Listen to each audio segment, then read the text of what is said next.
the video system thing. Can we hear somebody use this thing? Yes. My lab was actually filmed. They're gonna unmute themselves and give us a demo. Is that Jenny? Yes, it is. There's Jenny. Hey, Jenny. Hi. All right.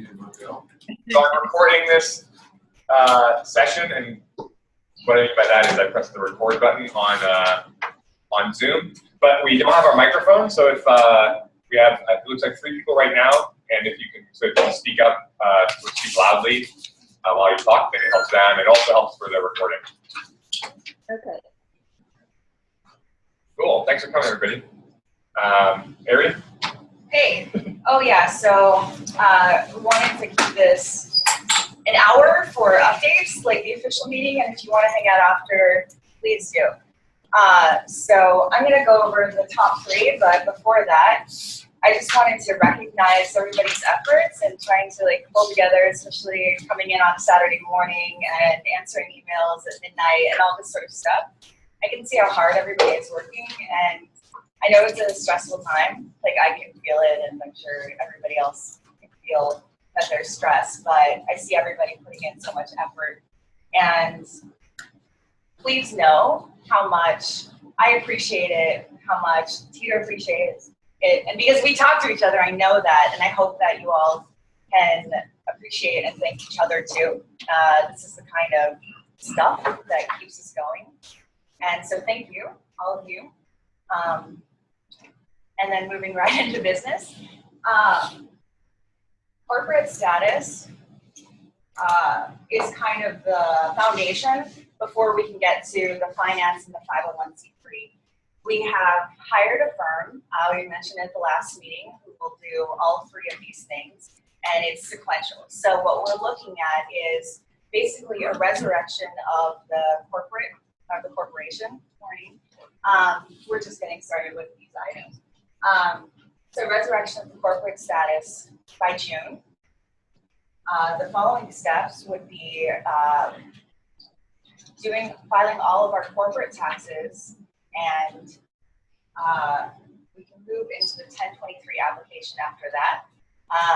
So that's different from what you said last time, right? I thought the plan was to do the 1023 first, so we can claim nonprofit status for the corporate. We're not going to be able to do 1023 first. We have to have the corporate status. That's what I assumed. Yeah, when we had first talked to her, she thought it was all a 501c3 issue, and it's not. Right, okay. So yeah, we talked to her, and we also talked with the attorney that Joe, I don't know if it's on the video or not, he basically introduced us to, and they had the same ideas. So he was willing to help us pro bono, but said it could take a really, really long time. He's never done it before, so we thought it was better to go with a professional team that has done it many times.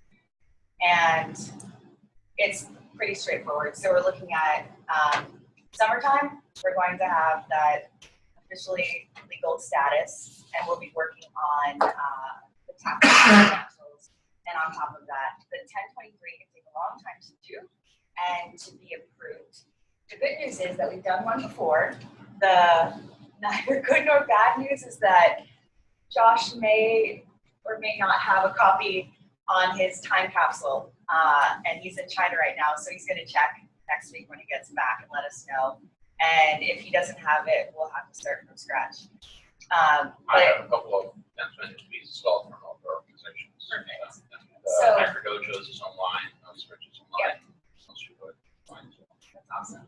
So it sounds like we won't have to start totally from scratch, and Maria's got a lot of experience with this idea. So yeah, I think once we hear that from Josh, we can go ahead and work with the group that's already on the 501c3 on figuring, are we going to revamp what we've got, or are we going to start from scratch, or maybe a combination of the two is more than likely. But we can't file anything anyways for bid. So a lot of the form is easy to fill out if you know what you're doing. That's right. Yeah. And then there's the chunk of narrative, which you probably already have part of. So. Yeah, I think we can pull it together, and we have some people who know better than we did initially the kind of language to use. So we're in good shape there. That's just basically the stepwise process. So again, first legal status, and then the tax issues, and then the 1023. And even while we're waiting for 501c3 status from the IRS, there's still the possibility of getting donations through a pass-through organization, and that means finding a sympathetic nonprofit, currently 501c3 organization. And we've had several entities express an interest. Good morning. So that shouldn't be a problem. So we're moving forward with Are this. do those organizations offer that for free? Yes. Okay. So we, That's we rare. actually we have done this with a check once through Stanford. I think Packadojo might do it. My work has expressed an interest for the future. The thing is, those organizations will take on legal liability for you, That's right. so they don't do it for free. So. I think that we have some friends right now who would be very understanding. Do we have a path to money to sustain ourselves through the summer until this goes right now? Yeah, so we have about, just under 10K. So we're in pretty good shape given the revenue that we have coming in. And we're still at a loss every month, but it's not enough to basically drive us into bankruptcy in the meantime. Shashank also did some financial modeling for the year and actually for the future. So while a lot of what we're doing here is taking care of past issues, he's trying to set us up on a path for success moving forward. It doesn't seem like he's here, so he can't give the update, but since I've been on the receiving end of some of the work that he's done, I'll mention that he's created a pretty awesome spreadsheet and filled it in with all of our past costs and then made projections for going forward. And he put in a simple kind of accrual model of getting 5 new members per quarter, and this will end up helping us be in the black in a short time. Yeah, well, infinite numbers, 2 and 3. So that's it for now, and the way that we'll end it is we're basically moving forward with keep it tax free, and we'll keep you updated at these meetings. So one question I had was 2 parts. One, how much is Keep Me Tax Free going to charge us for clearing this up, and how much do they think we're going to owe in taxes? Just so we can kind of get an idea of what the overall cost of digging ourselves out is going to be. So it's almost $5,000 Okay. due, and they haven't given us an estimate of the taxes. So it's kind of that next step after the corporate resurrection. So it's $5,000 in fees. Right. That's pretty good. It seems I high. thought it was 2,000. That was her initial claim, or that's what she thought. Talking to the lawyer, this seems pretty reasonable, especially since she's doing all 3 of these things. And we've talked about it a lot. We've debated, we're like $5,000. Should we try to do it ourselves? Should we try to do it pro bono? And then are we going to wait, another 2 years before we get this fixed? Like, there's a lot of time value in getting it done this way. So It's gotta be done right. that's right. And so we have some contractual obligation with their team, and so far their track record is they've never had a 1023 return to them. They've had every single one approved. So I think we're doing the right thing, and it will be important to bring money in, but we are doing that anyway. Like, I guess the quick mention, I emailed last night to some people about a group wanted to come in that collaborates with the Swedish ministry, and a lot of times we do these things for free, kind of like, oh great, like let's put a lot of effort into creating some kind of workshop for you or event or bringing you through the lab. And in this case, like, it is a lot of work, so Tito actually arranged to get $6,000 for them to come in for just 2 hours. And so this will be happening later this month. And from my point of view, this isn't a lot of work. I'm going to help arrange the event, and it'll help pay for the all of this corporate stuff. So we're in good shape financially. It's basically as though nothing has happened so far at the end of the month. That's awesome. Who's the company that will give us the 5,000 and 6,000? Atlantic Circle. Oh, Atlantic Circle, okay. You know You that? know them? No. You got it. Well, I want to say props to everybody who, so Ari said sometimes we have these events, and also sometimes we just ignore all the emails, and so props to Patrick and Maria for kind of bugging, And Joe. and Joe, Jenny. Yeah. Jenny, everybody who was on that email thread was like, hey, you guys should reply to them. Several times we needed to be bugged. But yeah, it seems like it's worked out. I Yeah. think it'll be Big thanks to fun. Tito for doing this. He's like, we have kind of resources to market, and we just haven't been looking at it in that way yet. Yeah. So it sets this great precedent that there are companies and organizations that have been coming to us, and they have money, but we haven't been asking. Kind of been like, We've been giving away like free something we can capitalize on, and it may not be a lot to them, but it can certainly help our bottom line. Yeah. Exactly. That's the way I went into it. It was just like, man, we've been doing interviews and like tours and all sorts of things for free for so many years. I think the community has just so many amazing ideas and experiences that, if somebody really wants to learn about those and they can help us out and support us for that, fantastic. yeah, and we should move on, by the way. That was 10 minutes. All right. So fundraising, That was the fundraising update. great, okay. Sweet. Volunteers? That's Jenny. Hi, Jenny. Hey. Good morning. Okay, so Jenny, Well- can you hear me okay? I Yeah, can hear you. okay. Okay, so since the last community meeting, we weren't able to meet, but we're still talking on our forum. And our priorities for the group right now are to answer some basic policy questions to just get a sense of, I can read you off the questions that we're right now focused on, which is what are the roles and skills needed within the volunteer program? How do we select the right people for different roles? What commitments are we going to ask from volunteers? What are the commitments from the BioCurious organization to the volunteers? What are the rules and policies that govern the volunteers, and how are we going to enforce these rules?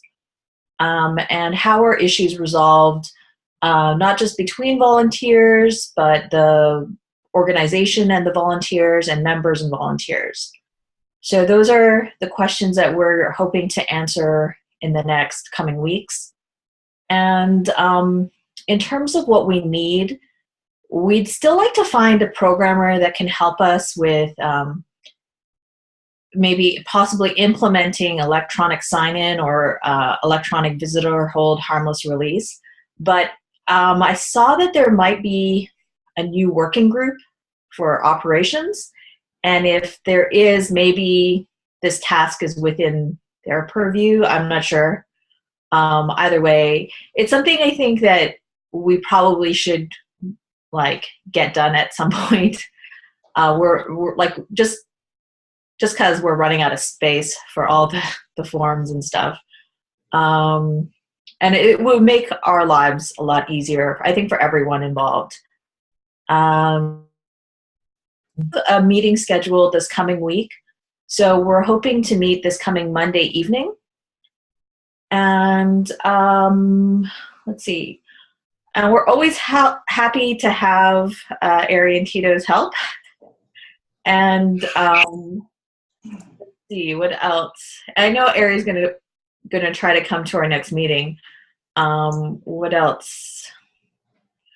We should, for the next meeting, we should have a new updated volunteer checklist and a mail and parcel procedure, and hopefully a few new proposals to discuss with the larger group. I think now we have the chairs from the membership working group who joined us, so I think that's really going to help because the volunteers can't make decisions in a vacuum. It has to be always in mind with the larger organization and members' expectations as well. So things are looking good. Can I ask a question? member sign-in, the automated member sign-in and automated release form, I had inquired to Hacker Dojo because they do this. They have a little kiosk in front office as soon as you log in. So I've got that code. They just gave it to me. What I need is a programmer that actually knows how to modify it. Yeah, so I talked to Hacker Dojo too previously, and I've used their login a lot, which is it is a little bit buggy and it will need to be modified. So, yeah, we just need, I don't think it's that difficult because Hacker Dojo's take our code, but we'll still need someone to do that. Yeah. And you can totally do this with Google Docs forms as well. So. Okay, yeah. Whatever works. Yeah. All right. Jenny, Yeah. any idea how long it would take until we can start accepting new volunteers? Well, one of the issues, one of the questions that I had brought up, it's not just me, but some other people in the volunteer working group was, what are the commitments from the organization to volunteers? And when I'm talking about that, is that includes things like training and volunteer benefits, and also safeguards. So one of the safeguards, I think that volunteers, it's sort of like a touchy subject, is currently our insurance status and what happens in case something goes wrong terribly. And we'd have to talk to a lawyer about that as well. I think we can't just, I think accepting new volunteers has to be in the context as well of the corporate status and insurance and all these other operational and logistic things that are not really part of our working group. So we're waiting for those as well. Doesn't that same argument hold for new members as well? I mean, we're taking on new members. Sure. At the same time, members sign a waiver, members sign a membership agreement, while volunteers currently do not. And so, that's something maybe membership should talk about as well. But within the volunteer working group, we've identified that as, I've talked to Josh and asked him about the insurance policy, and without the corporate status, we don't really know what's going to happen with insurance. So, and if volunteers are covered under insurance. Something to talk about.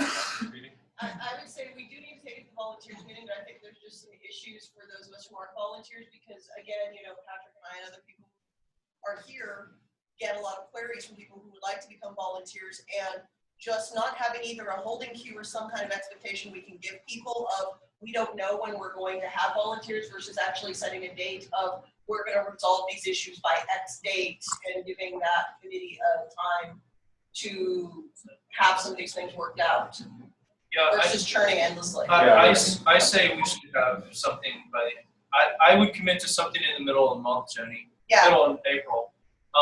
But that's well, I think the insurance is going to be resolved by. But that's the real question, is we need to understand that. But I think what Jenny's getting to is the legal liability for a volunteer because they're a representative of BioCurious is a lot more than a member because they're a paying participant of BioCurious. So it might be a little different, but we should have, we should put people in queue and actually have some idea of training. So I do have a queue. So I keep all the emails of people inquiring, but we could set a date for an answer of possibly when an estimate of when we could restart the volunteer program. But that, setting a date for restarting the volunteer program is going to be rather arbitrary, and it may be a little. Well, I would say that a lot of what we're doing is rather arbitrary. The fact that we're all meeting, et cetera. I I guess I feel like we just need to stick a pin in it and say, okay, we're gonna just start, get this under control and.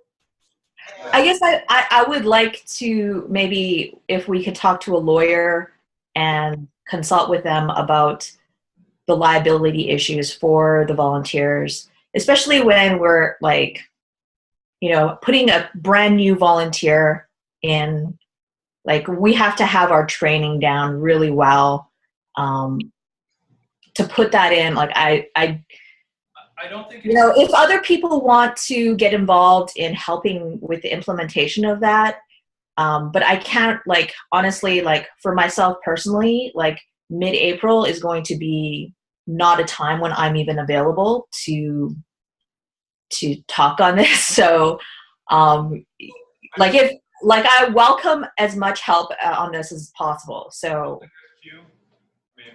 that was a question, and I think the rest of it fits into talking about it at the volunteers meeting. So let's at least put a soft deadline on this. Yeah.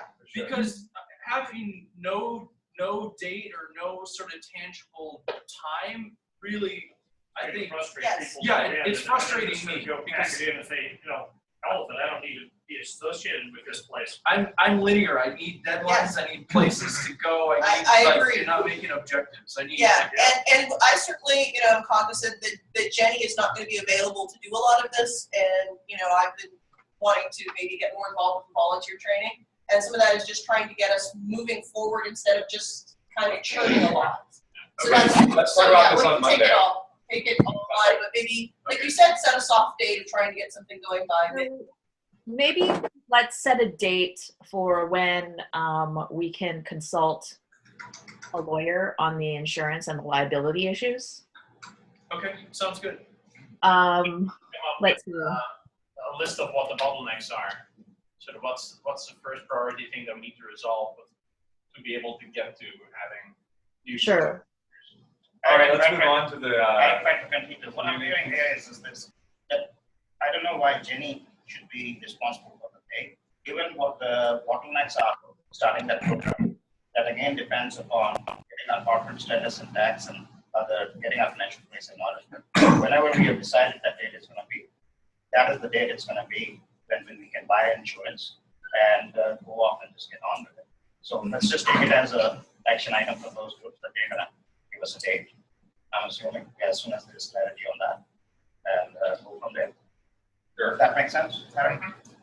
So I don't think Jenny can answer this. No, but a soft deadline of some tangible. Sure. So we give you a soft deadline for the corporate status. That's June. So everything else rolls from that.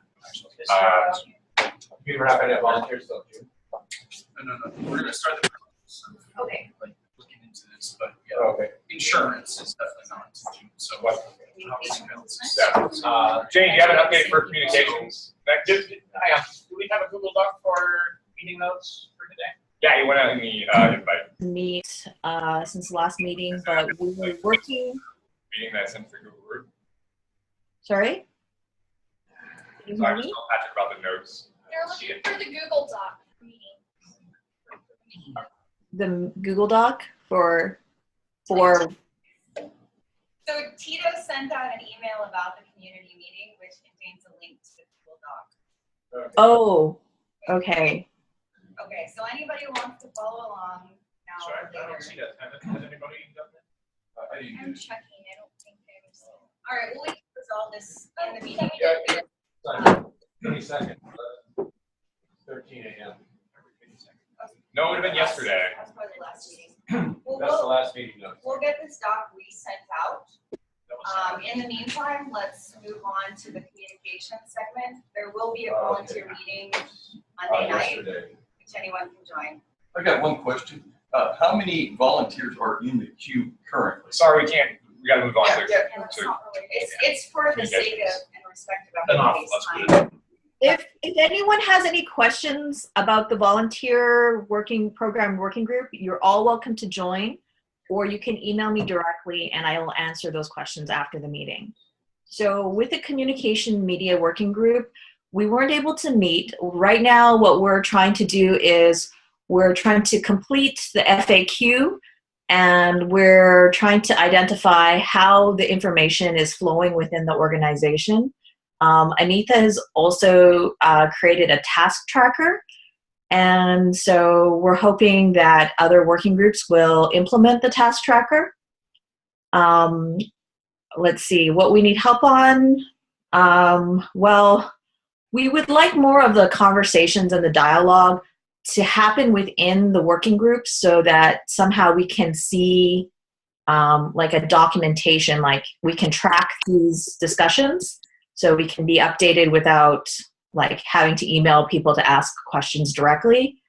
And we also always welcome Ariantito's help and support, which we've received. And so by next, I've put out the FAQ to the rest of the group, the FAQ, and hopefully I'll get some feedback and we can finish that up. And by next community meeting, we can have an FAQ and maybe have it already on the website. So that's where we are at. Great. Make the Google Doc writable. Would like to add in some. Really writable. Oh, sure. Thanks. Sorry. Maybe that's. There you go. What are the goals of communication? You guys speak up if you want to, Andrea. Or anybody on the. What are the goals of communication? Is it internal or external communication? Is it documenting communication protocols? What's that working group working on? We're working on both internal and external communication. So the FAQ will be a public document for external, so we can like maybe cut down on some of the emails that we are getting through info@, and we also would like to work on how the information is working in the organization, which is like the task tracker is definitely an internal document. So it's both.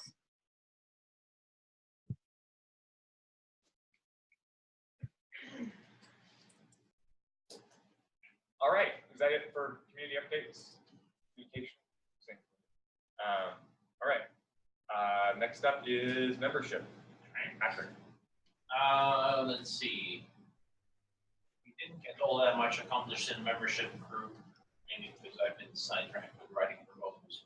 I did send out email yesterday or the day before, trying to reopen the discussion on sort of different membership fee levels. So we've got our regular memberships, $100 a month, $1,000 a year. In the past, I believe we've also had some students that were working on projects, either for science fairs or other kind of projects that were charged half price. And I don't know exactly if we have any policy around that, if that is our standard student membership fee or what. It'd be nice if we have something like that, maybe put it online. Hacker Dojo, for example, has an application procedure for students. And they actually have to fill out the form, they have to specify where they go to school, what their graduation day is going to be. And by making it something that you apply for, it's sort of implied that you might not get it necessarily, right? If we ever get busy enough in here, we may want to tell people, I'm sorry, we're not taking any additional student members. We can also expand that kind of system of having to apply to people that are sort of in the starving hacker category, people that are out of work and can't necessarily afford $100 a month. For those people, I would argue that they would have to make some kind of argument for what they can offer the organization.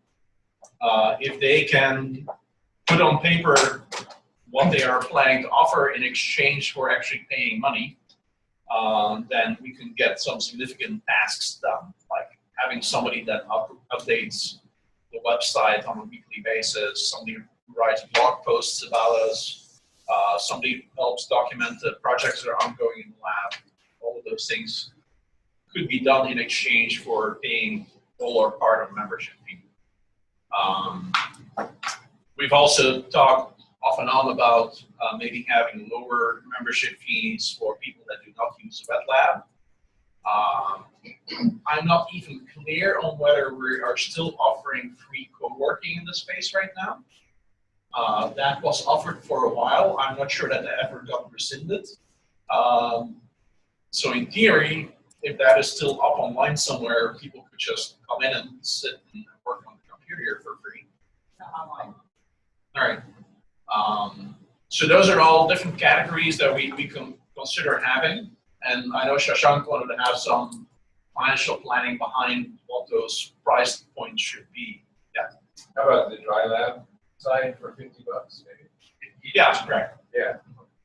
And I think we've had the students for $50 as well. Yeah, half price So essentially. Patrick, let's not get into it. Like, we can talk about it, but Yeah. let's give our responses online. Yeah, after we exactly. read through the policy.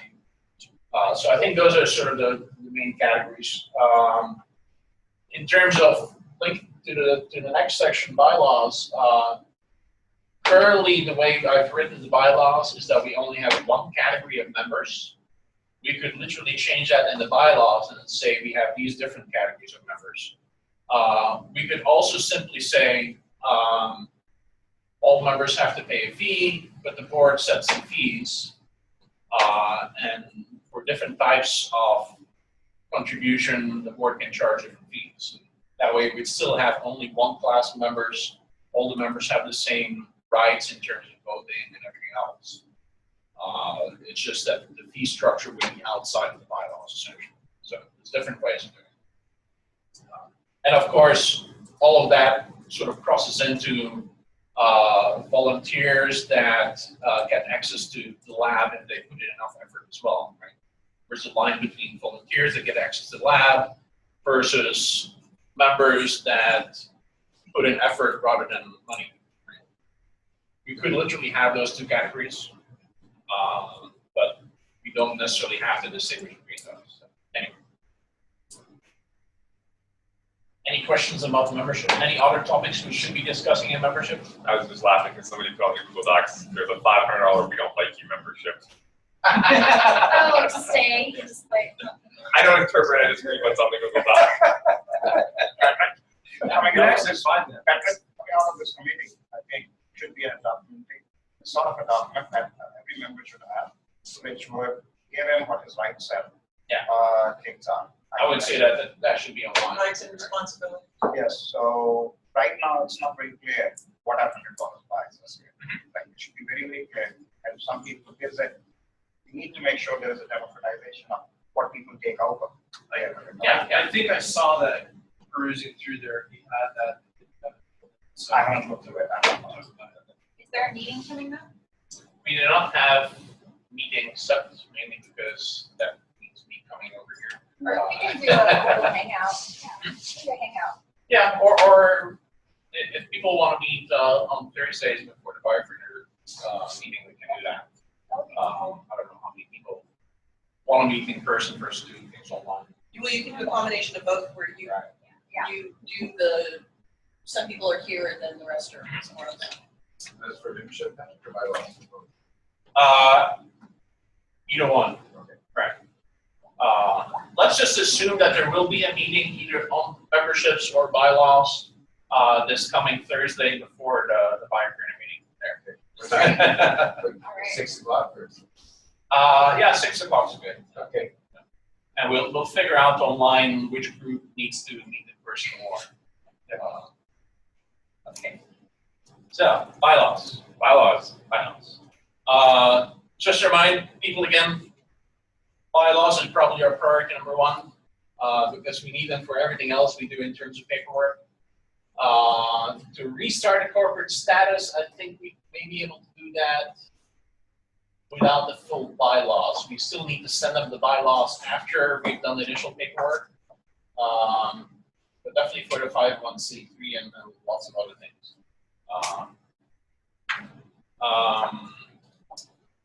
Shashank and I have been discussing some changes we can make to the bylaws. It would be nice to build in some responsibilities for board members. So a board could totally be just something you put on your CV, but you never actually do anything for the organization. And then there could be a separate class of people who are the officers who actually get everything done. It'd be nice to require people that are on the board to actually have to take up an officer role. So we can write that directly into the bylaws. That way we also don't have to get into this discussion of whether officers should be elected directly by the members and then boards get directly elected by the members as well, and how we match those things up. We can simply say all board members are elected by the members. All board members have to take an officer role. Here's the officer roles. And members can still toss out any board member and any officer. Right? So that sort of gives the members say in how the organization is run. Do your bylaws say something about board members having to be members? Or is that I did put that in now as well, yeah. We may not want to have that for the officers, right? So there may be too many officer roles for all the board members to fill. And we may want to like put in a professional in one of the officer roles. So like eventually if we make enough money, we may want to have a CPA that's a treasurer. So can we keep the discussions in our schools? Bylaws? Yes. Yeah. So the current list of officers that we penciled in, there's the 3 that are required by law, which is the president, secretary, and treasurer. The 3 that I added would be an operations officer, somebody who keeps the lab running essentially, a human resources officer, and a public relations officer. 3 more that Shashank wanted to add as well would be fundraising, education, and projects. Is safety officer on there? That's operations. No, that can be on there as well. It's operations. Yeah. Okay, that was Could my be question, on the whether same they were the same thing. That's a lot. That's Yeah. some big shoes to fill right there. Yeah, because You I can don't want to separate see those that, be yeah. separated. Yeah. I also Sorry, see them separate. I'm breaking my. Because there's Yeah. like business operations, which is like, paying AT&T and all the bills, and then there's like knowing what to do in case of emergency. Mhm. Yeah. I think there's- Now, keep in mind, we've been talking a lot about distributing some of these responsibilities. This would actually write into our bylaws that these things need to be centralized. Right? So there's a little bit of disconnect there. Typically, organizations also have committees. So presumably each of these officer roles should have a committee that they're working with to distribute the load.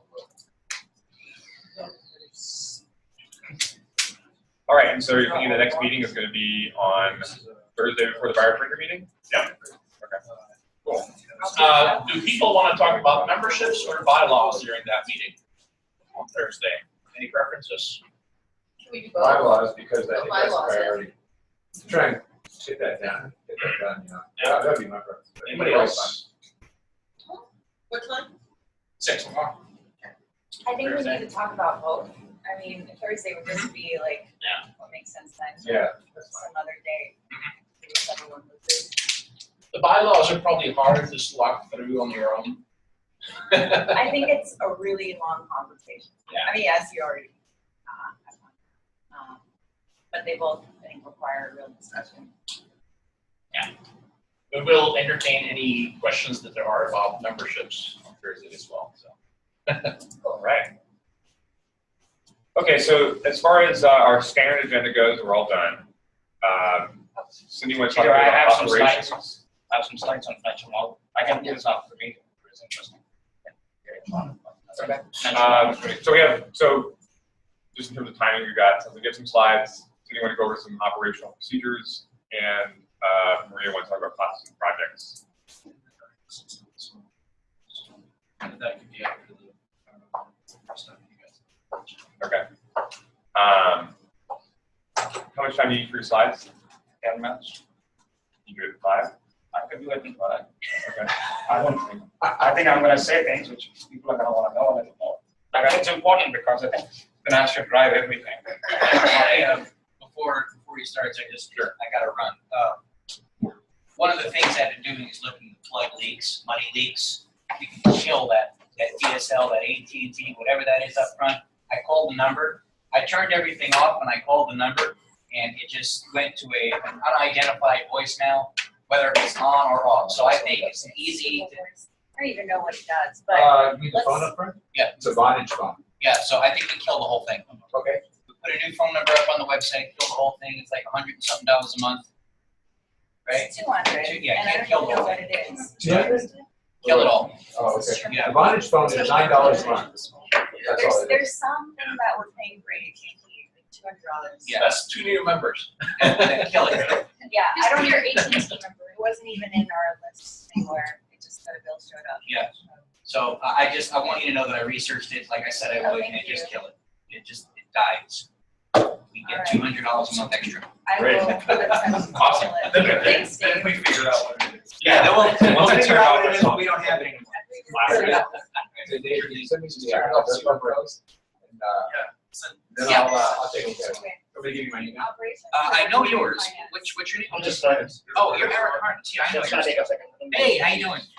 Okay. You want to go for operations? Yeah, First, and sure. we'll, let's check out this finance stuff. Operations. Oh, so we don't have an operations, this is totally new. She's gonna talk about some procedures that, she helped write up and talk through, and we can figure out setting up a group. So I was voluntold on that one by Cameron in the first meeting when I wasn't here, but the committee was, I was voluntold. He told you me were. I was doing it. That's true. But the committee was never formed, and I'd be happy to Yeah. take the minutes on that one, but we need to form a committee. I'll be part of it. Okay. And like by default, for that. Sweet. Yeah. Take it away. It looks like we're having problems with this. Oh, yeah, presentation, sorry. Oh, no, it's on, but our agenda is nicely. We can turn the lights off, that'll do. Right, and raising stuff. Okay, so we'll do finance first, and you plug it in. All right. Plug it in. I like the background. Okay, so do you have a list of everybody who wants to be on the operations? I'm making it right now. Okay. Can everybody who said yes to operations raise their hands again?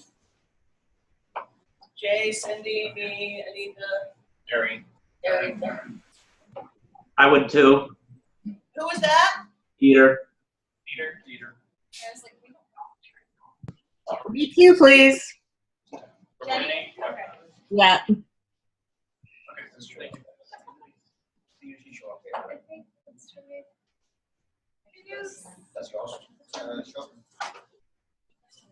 Where's the display? Cindy, are you gonna present? For me, it was like. I just want. How can I get my score? By default. Okay, that's a good one. Not Just perfect. kidding. Just, yeah, you could just share your. All right, you got 5 minutes. So,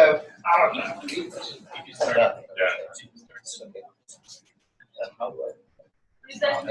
got it. Well, this is my take on our purpose. Expanding Just from, some finance update. I know, I understand that. And I think the question that we're gonna ask from our financial model is, how can we support our goals? So these are our goals as we state them right now in our thing. Our existing cost structure, we've already talked about it. We spend about $5,500 a month. 4,000 is fixed, 1,500 is variable. We have 2,000 square foot usable. Swag, 800 in lab, 1,200 in lobby office meeting space. Some wild ass guess. Oh, wow. Silly one, that's it. So again, all of the things that I'm presenting here are just a template to get a way to think about how to model our costs and how to attribute various dollars that we spend or we're gonna get. No, the important issue here is that we really don't spend much money on equipment in the lab or the reagents. And I think Mr. Jerome was really kind. So if we take the general space in the lab division as 40-60, lab being 50. And I just do a math on based on that. The split on fixed and variable. Variable, I'm putting a little more intelligence saying we do a lot more expenses in the lab. We have 2,800, 2,700 split that comes off from our $5,500 a month expense. I feel further go down, I say, okay, the meeting spaces, what is the cost of the offices break it down, 550 a month. Each of this thing is costing us. A comment just that I think that backspace isn't heated, so keeping it close may save us some energy. It does in my house, so it just looks like old place like mine. Space in the front is costing us 500. This space is costing us 1100 a month. It's important to understand because that's the questions you were asking. How should we look at various projects and costs? A lab cost model. I'm making an assumption a lab user uses 3 to 4 hours a time. That gives us 2 or 3 slots a day. Max number of independent would be 5, so that gives us maximum number of user slots of 15. I think we can have a lot more people simultaneously. If you look at academic labs, we can have a lot more people working simultaneously in the lab than that. As I'm saying, I'm putting it up on the thing. It's a template. It's not. And you'll share this. Absolutely, it does. Okay. It's a way to think. So we have 300 slots we have available in a month. Cost of lab is 2,800 today. 300 divided. Cost of every user slot is $10 every time we come in. That's how we think. So our $100 membership pays us 10 slots a month. Okay. So we should. Some of us are actually, myself included, actually have it very cheap because I use more than 10 slots.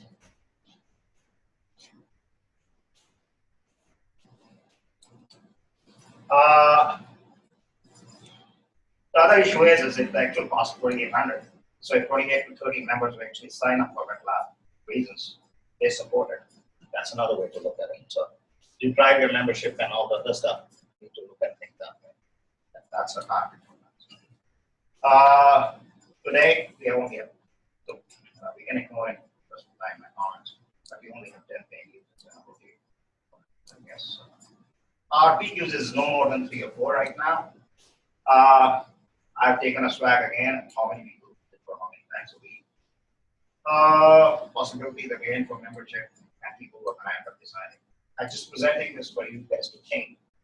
Yes, please. We used to have 10 paying members. I thought we had more than that. So we're already people who are actually using it. Oh, using. Of the paying members, how many of them actually are in the lab Okay, using the lab? Okay, got it. Yeah. I'm just suggesting.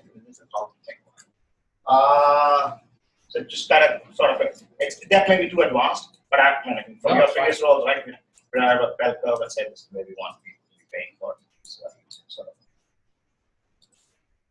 okay. General space use now, we use it for projects, we use it for classes. We should be using it for talks and presentations, and we do end up using it. Congratulations to both of you for arranging that $6,000 talk, and who else is doing that another talk. That is actually, as it stands, that's how the general space is being used. Another issue was is that these offices are open from 12 to 9 p.m. every day, 10 to 5 on weekends. I think that's what like it is. Main spaces again could be used in 2 different slots, 12 to 6, 6 to 10, 10 to 2, and 3 to 10 projects. Again, this was an idea that I want to put in. How do we look at projects cost? Projects pretty much prefer 6 to 10 on weekdays, 10 to 2 on weekends. That gives us 7 slots a week, 22 slots a month. I'm using. I'm actually going to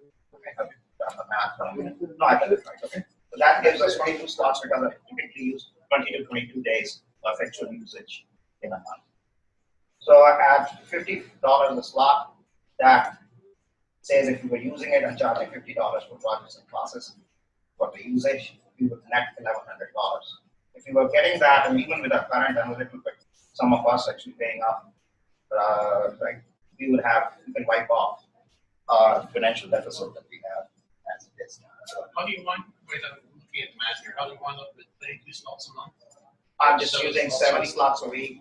You know, no, I don't use 4 because there are base data. It's general, I'm trying to look at not going to suggest whether you have to. I was just trying to think back to the times where we did have a very busy schedule, at what point we were getting conflicts. It was probably closer to like having 10 or more events per week. Again, there were some where we were getting. Please don't read the words. Yeah. Yeah. I could separately talk to you, but I think it makes more sense. Yeah, that's right. So that's that. I think office signage, you know, we might want to think about it. That is $550 a month of expense on our thing. We could actually create some monies in this, and that's a way to think. What happened there? In terms of time,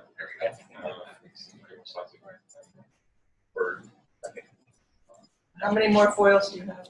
3 more. Am I boring you? No, I can but tell you. you said 5 minutes. What is the goal that you, I mean, what do you want from us at the end of this? What I want at the end of this is all of you go back and talk about membership, talk about projects, talk about classes, to have some in mind and understand what the cost implication of what we are suggesting here.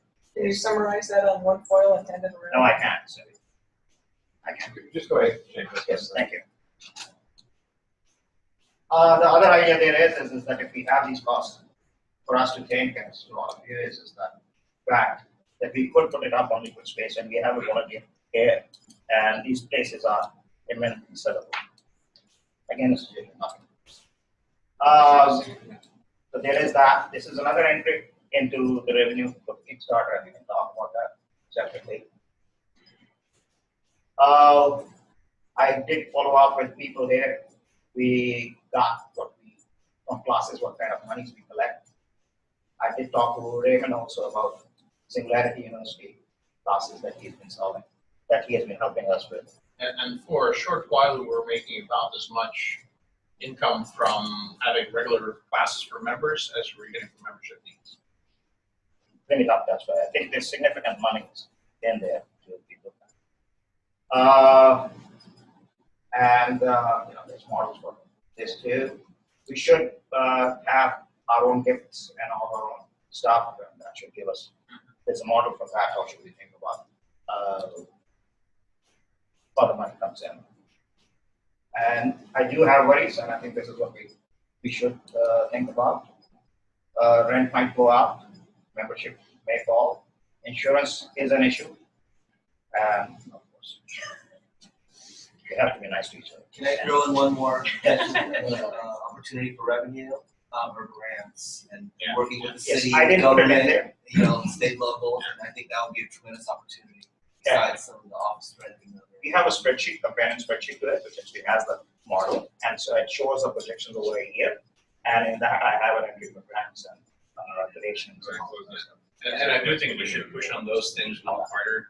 Thank you. What we're trying to achieve for CCL is to maybe get similar amounts of money from memberships, classes, educational grants, overhead on projects that are initiated by members, like going plan projects. Who's up next? Yeah, sorry to interrupt, Patrick. So just hold on a second. So at this point, I'm going to schedule the next meeting, and then people can leave if they have to or want to, and then we can talk about operations and classes. So I'm going to say that towards the next meeting would be. Did we decide we're going to do these monthly from now on?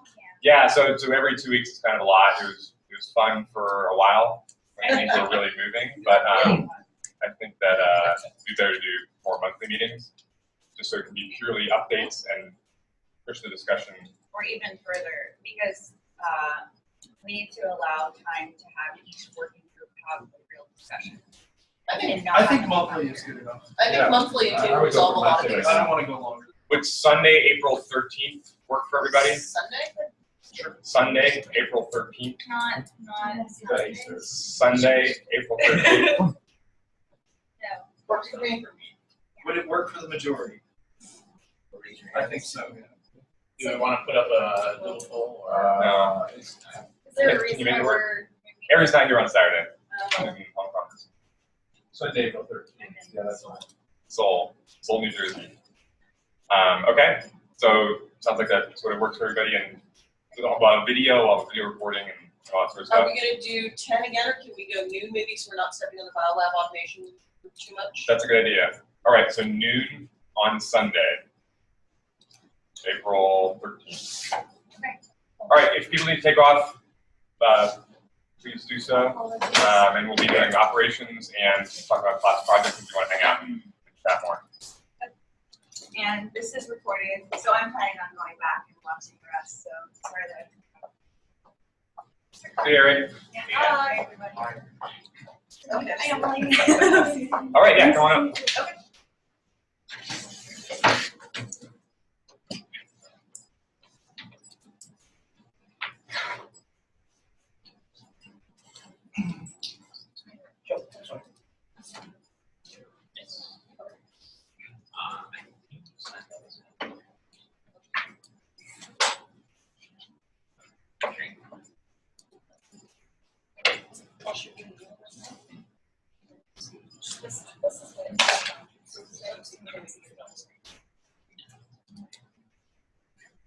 Cindy, Yes. could you share your screen? We can't actually see what goes up on the projector. It's just a big white block. She'll have to log in as the into the No, meetup can't anyone share their screen? I thought I could. Like here, if I hit share because screen, you're in. Yes, she would have to log into the group. Yes, that's what I'm saying. But not as the administrator. No. That works, right? I'm going to transport you magically over to the closer to the projector. See that? And we're hoping that'll work.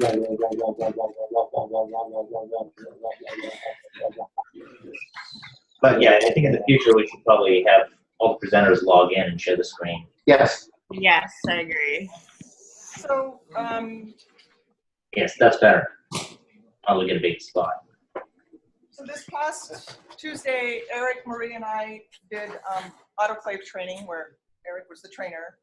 And as a result of that, we decided to consider using the specification methodology used by the semiconductor manufacturing industry in the 1980s. And I just passed around a copy, and I sent a copy to Tito to put wherever you want to put it. And the target audience for the specification template is reasonably intelligent people who have an interest in meeting the key parameters and who do not have ready access to a compute platform or network. That's the conditions in the semiconductor manufacturing industry in the 80s, and that's pretty much what I see here. So it seems to me that it makes a reasonable starting template. So I said I pass around the template, consider it. We applied the template to the autoclave operation. Eric is reviewing the document right now of what we've got. There's some things that need to be filled in. I beg your pardon, I don't know. Dwayne has another copy, and you can look at it if you're here, and I gave a copy to Tito so it can be posted or whatever. When we were in the process of doing the specification, and some operational questions came up, at least in my mind, about applying the template and the ways in which it may influence how we use resources here. So they need to be answered. The questions of separation of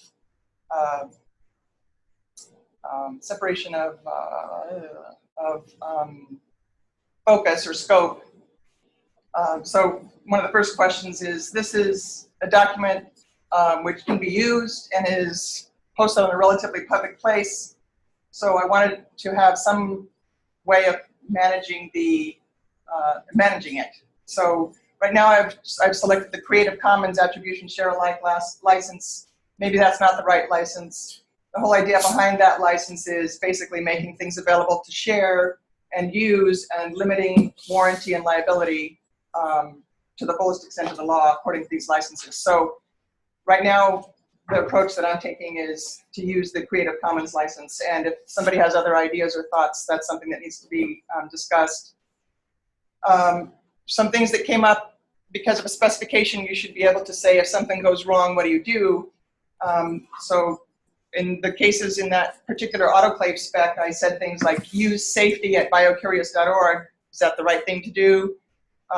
Do things like use of equipment owner at who knows where.com. And so is that the right thing to do if there's a problem with a piece of equipment? So those things are pretty basic focus that need to be addressed and resolved and decided about how we want to proceed in managing the equipment and managing the base operations. And then another question was whether to separate operation of equipment from the maintenance of the equipment. That needs to be decided as well. So all of these are just questions that came out of trying to apply the template to a particular operation that is here right now. So the logic for determining the next specs that need to be addressed is to basically do an order of magnitude mass balance around BioCurious building and then specify the in and out. So we have 3 human ingress egress locations, at least 1 HVAC type ingress, probably egress also, 4 sink drains, 1 shower drain, 2 toilet drains, and I don't know what else there might be here, but all of those things need their ingress and egress specified so that we can be good neighbors. So the outbound specs that I think need to be done next are the biohazard waste process, the city trash process, the material equipment removal decontamination process, city sewer drain by drain process, and then the member resignation process. For inbound, there needs to be a materials intake process by egress or by ingress point and a member intake process. And so those are, in terms of in minus out equals accumulation plus depletion, we have a heck of a lot of accumulation and we need to do some depletion. So we need some of the processes to do that. So those are the ones I think need to be done next. And my intent is to actually do those following the template that I just passed around. I'm just going to proceed with that. And then, in terms of the beginnings of those baseline processes, I think these are the minimum that we need to get documented. And I welcome if there's something that I'm not familiar with, and there very likely is, if somebody can identify any additional ones. Go ahead. I'm sorry. Okay. So the questions are, excuse me, do we, is there an agreement that there's a need for baseline operations processes? Is there a liability insurance existence and scope? Do we create an operations working group? Does anybody know about existing standards that we can steal with pride? And any other questions? Oh, looks like someone does know. A lot of existing standards for ingress. Great, wonderful, let's use them. I mean, if we can. This, I have to look, it's been a while. This all looks really technical and intricate. I'm still trying to understand, so how is this different from like an SOP for something? I don't know what an SOP is. Standard operating procedure.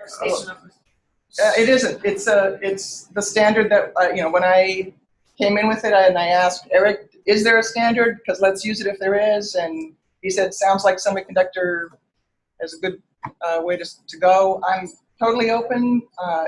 It was something I'm very familiar with and I used extensively. So before we get into deep discussions about this, we're going to start an operations working group here on that group. So is Cindy. A lot of the procedures from the previous slides she had will be tackled in that. So if you have suggestions or if you want to read through this document. I don't have suggestions. I was just trying to understand what she was saying, like it was possible. I understand. Read through the document, see what you think needs to get changed or updated or how you want to do it. Okay. And then we'll talk about it during that meeting.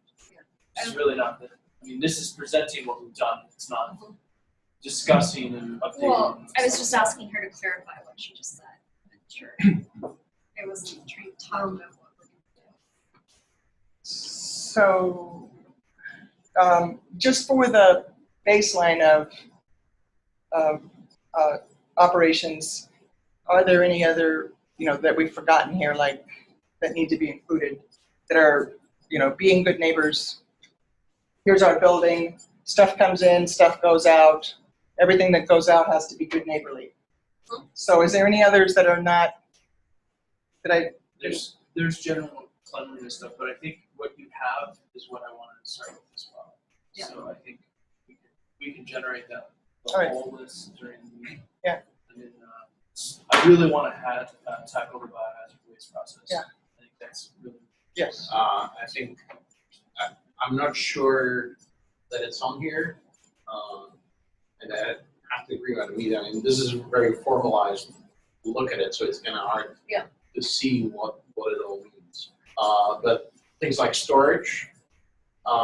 Just a quick question, Patrick. Are you on the group? Are you on the operations group? I missed when people raise their hands, but no. I think he's addressing Cindy's questions of as we go through what the operations group is going to tackle as we're documenting things, what things do we need to also tackle or incorporate into this? And so you're saying things like, how do we store things? How do we handle storage? Yeah, no, I think those are a different class of operations, because another class of operations that I think needs to be addressed, but I think it's way behind this. Yeah. Which is calibration of measurement equipment.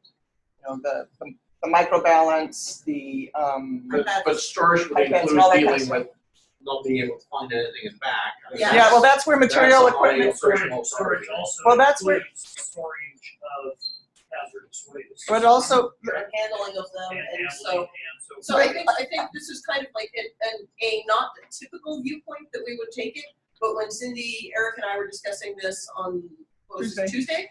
This is kind of what came out of some things that we haven't addressed in a formal process, that it would be useful, and specifically because Cindy is willing to spearhead taking this on.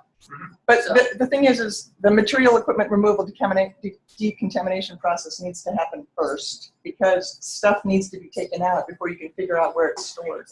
There is stuff back there blocking the exit. So the biohazard trash can back there keeps getting stuck in the path to exit because there's a big pile of stuff. So in order to get that stuff out of there, we have to have a process to decontaminate it, which will allow us to then get it out of there. So, you know. Makes sense. Sorry, we should move on to the, Yeah, that's fine. to the next piece. Yeah, okay, great. All right, now Maria just requested to talk about classes and projects. And just to clarify, so Cindy wrote ahead of time and said, you know, can I have 10 minutes to talk? And so if you ever want time to present something, please definitely email ahead of time. If we have time, you know, we can fit it in. That's an awesome way to do it. So thank you very much, Cindy. Now Eric will be playing the role of Maria. She's Maria's. We're separate. I'm just you getting have your ready. thing. Okay, go ahead, Maria. So this is just kind of wanting to separate out some things that came out of discussions last night that we had about classes and projects. Specifically, trying to get more community projects going here, trying to have them attract members, trying to use them as a way to feed into classes and try to make things more integrated with an integrated vision about what we're doing. And so I just want to start that discussion going. We've had it informally amongst myself and several other people. We definitely want to start getting classes going here again. We started having discussions with people. We're approaching to have classes, and want to know, you know, anybody who wants to have feedback on that sort of thing. I know Dietrich and I had a discussion, Shashank and I have had discussions, I've talked with lots of other people. One of the things we did discuss is that it might be useful to have a lot of these things feed into each other instead of being haphazard, which is what we've done. And if we want more community projects, one of the things we've discussed to make them successful, it doesn't even matter which project we tackle, so much as we have somebody leading it that is willing to be consistently here week after week, being a leader for the project, and also a way we can more easily integrate bringing new people into projects versus what we have done, which is let's do the same introduction every single week, and some new methods we want to do that. The new method for that, like for the bio-automation group, we may want to talk about this for printer group, which is maybe we have specific times during the month when we have a new members night or new person night instead of having it every week. So either once a month or twice a month, people can come who aren't familiar with the project, and we do the intro spiel, have a specific projects we can have them work on. And we also have classes that complement those and push membership more effectively when we're doing these community projects. Because I think for me, it's really important that we have an opportunity for people to get involved. And the problem is people don't necessarily have a project they want to work on. And unless they're doing something here, they're not going to want to be paying members. Yeah. So I think this is part of the discussion we've also had about what is our reason for being, you know, what is our mission statement? If our mission statement is to promote science, is our mission to have a lab, is our mission, you know, what is it? For me, it's definitely to promote, you know, science projects, promote people getting involved in community science, so. Yeah, the idea with the community projects was always that once a week we would have an open night where everybody was welcome, but then the expectation was that those projects would continue in between those meetings as well. And for the bioluminescence meeting, we had that. We had members working on that project in between. So meeting once a week with a bunch of new people wasn't that much of a burden. I guess it all depends on how much people you have involved and how many regulars you have that can keep pushing things forward. Yeah. So you had one thing that I noticed here is that people that are involved in the project, they're really motivated. Yes. So they have they have some lack of skills. Okay? Yes. The skills that they don't have is to present what they do in broad public. And I think I can start some kind of, because I have been in science for a long time, how to teach people here, present their, let's say, project to the public. So that's a good idea. I'm just going to ask, like, Yeah. so do you have a meeting scheduled or? So what I'd like to do discuss it? is I will go ahead, since classes has always been something I've been, interested in leading community projects. So I will, since we're kind of on tabled a little bit for 501c3 for a bit, I'll take over chairing that group, classes and community projects. If you're interested, let me know. And we'll start having discussions and figuring out how we can get some more projects going. Do we have a time frame for when classes and things can start? That's what I want to double check with the insurance status, see how we want to do that sort of thing, see how that's affecting things. But I want to start getting the classes booked optimistically, starting, April, May, so we can get some revenue in here, starting with lecture classes where we have a very low liability cost and, maybe in May starting more of the lab-based classes when we are starting to resolve the legal issues. Yes? I'd also like to see a summer camp. We've done summer camps. Yes. All right, this is all definitely great stuff to talk about with discussion. We can discuss this later. I just mostly want it to be addressed as something that everybody needs to think about because I want to try to get at least 2 more people who want to be community project leaders. So if anybody has a deep abiding need to be here weekly and lead something, let me know. So it sounds like you guys will contact. All right. Okay. Two things that I want to bring up that are coming up in related to projects. So the iGEM Community Lab registration is going on right now. We're actually holding a brainstorming session with Counterculture Labs on this coming Monday. Feel free to join that.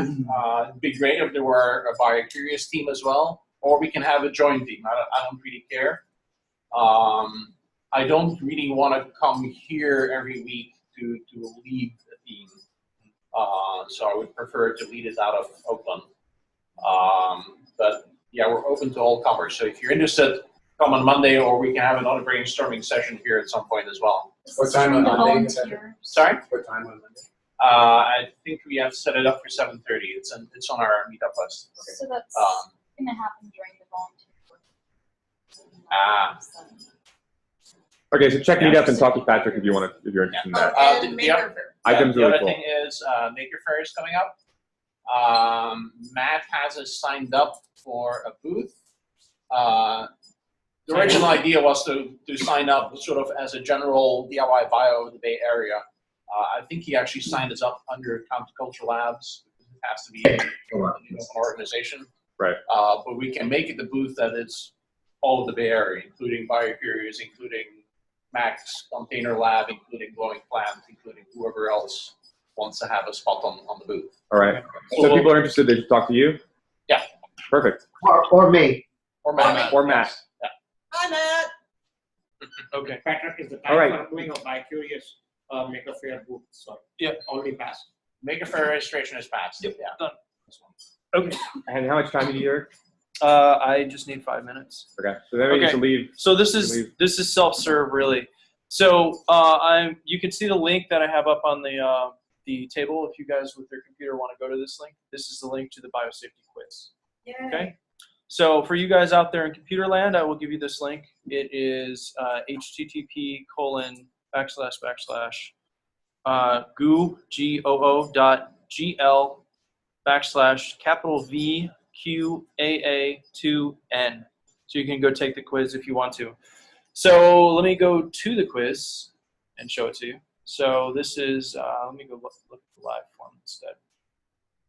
Oh, I'm not connected to the internet because our internet Can you is go back terrible. to the URL again?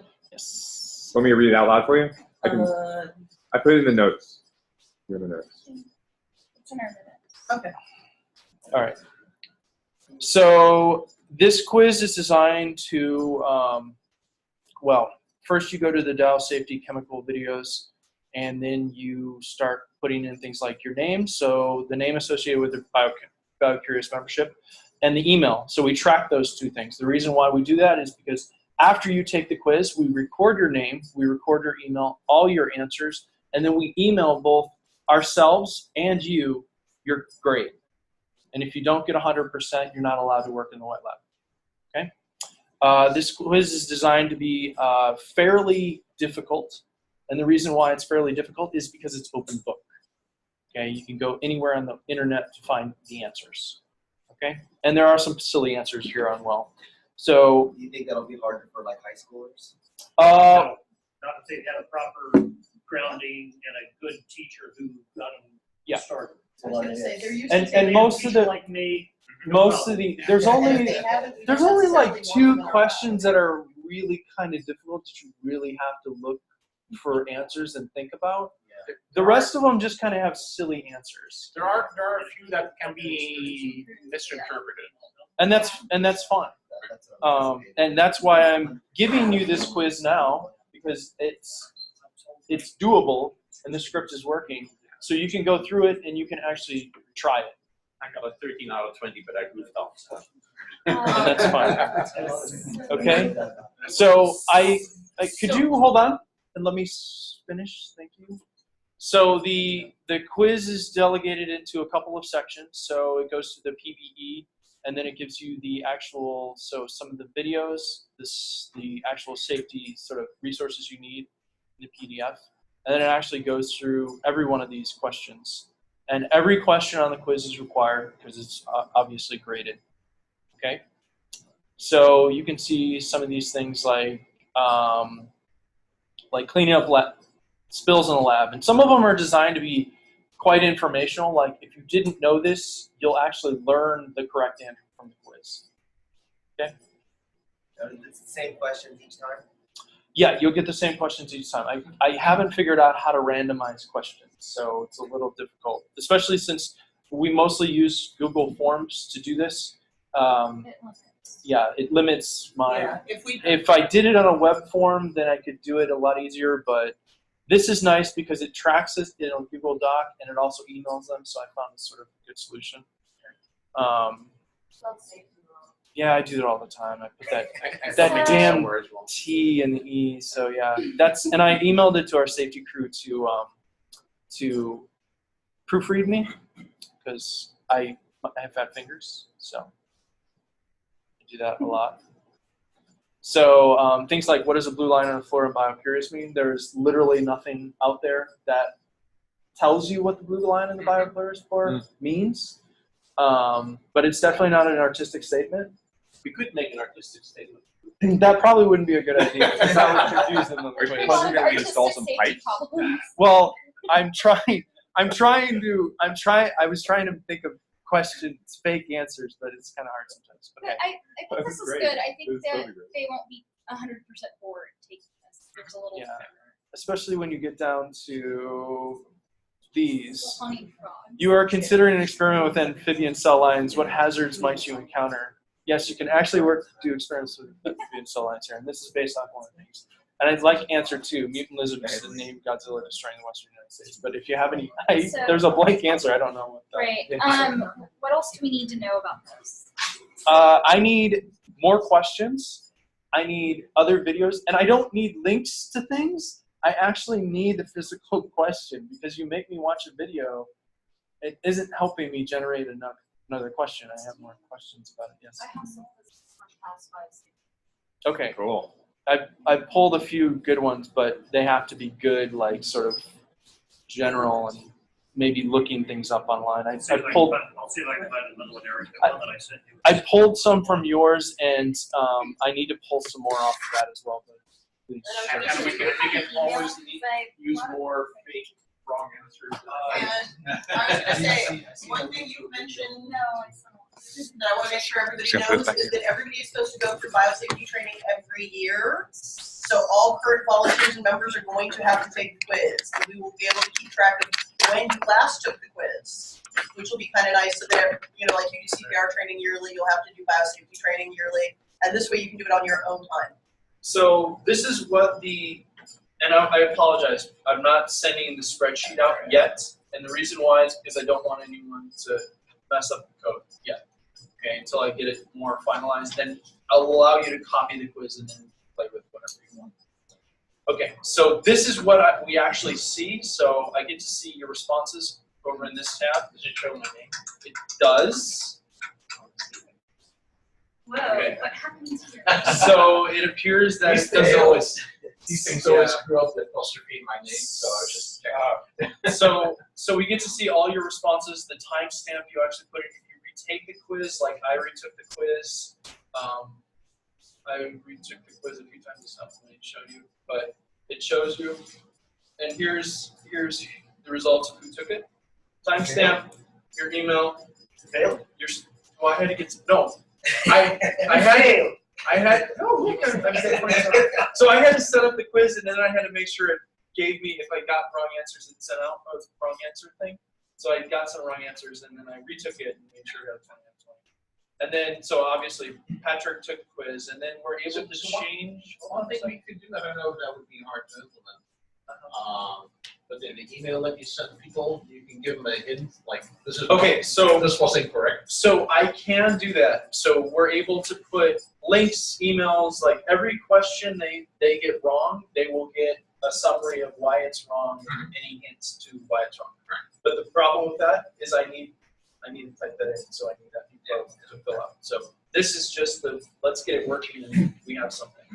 So this is the email basically that you're sending. Take the quiz. This is what you'll see. So we'll see the email. Obviously, subject needs to be changed, but it has your name. Here's your quiz, and you didn't get 100%. You need to take this quiz, and then I can also send a CC to safety if we want to do that. But it seems like too much spam.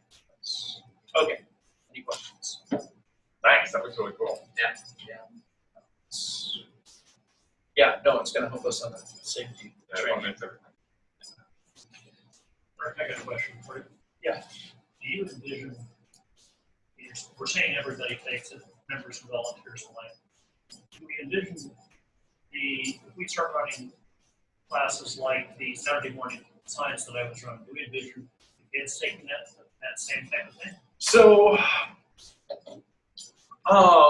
that depends. I mean, we could make 2 quizzes. I've also thought about making quizzes for individual instruments as well.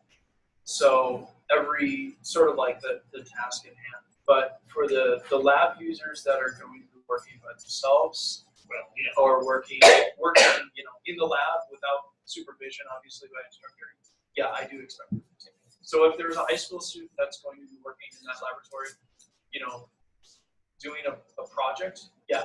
But if they're working under supervision, I don't know. That's a discussion with safety needs. That's something we'll need to deal with. Frankly, as far as I'm concerned,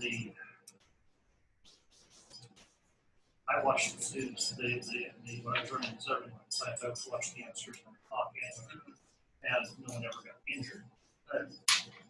Mainly because I followed them out, they took their goggles off in the lab or started doing things else.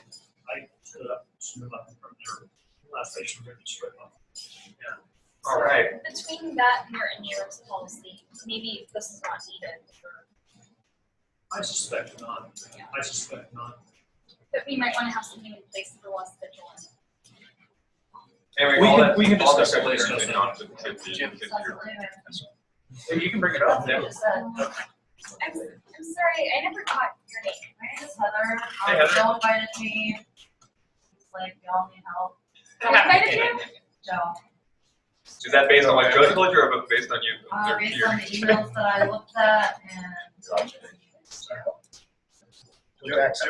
Joe Jackson. Oh, okay, Joe Jackson. Joe something. His name is Lucid Confusion. Oh, Joe Bamford. It's awesome. Cool, thanks for coming. Good luck, Dave. I need training. You do? Cool. Nice to meet you. Anybody else new here?